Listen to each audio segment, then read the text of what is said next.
Panawagan ng legendary artist na si Gina Pareño pinag-uusapan ngayon sa mundo ng social media. Ano nga ba ang hinaing ng aktres? Para sa kabuuang balita, alamin natin ang buong detalye.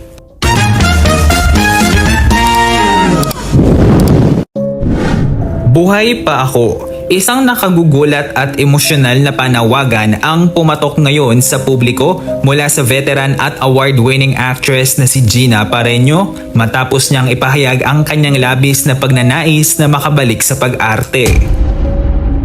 Sa kanyang pakikipanayam, tahasang inamin ng 77 years old na aktres na nakararamdam siya ng kalungkutan sa tuwing hindi siya nakatuntong sa harap ng kamera. Aniya, pakiramdam niya ay tila nakalimutan na siya ng industriyas ng showbiz.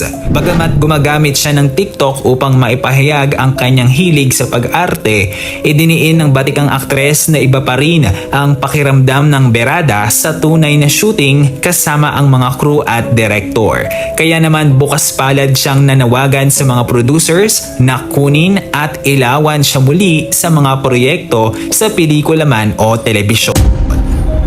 Sa kabila ng kanyang pagnanais na muling umarte, nananatiling masaya at alive and kicking ang aktres habang kasama ang kanyang mga alagang aso at pamilya. Kabilang din sa kanyang mga pinakabagong proyekto ang paglabas sa pelikulang And the Breadwinner Is. Pangarap pa rin ni Gina Pareño na patuloy na maalala ng publiko at makaramdam muli ng init sa harap ng umiilaw na kamera.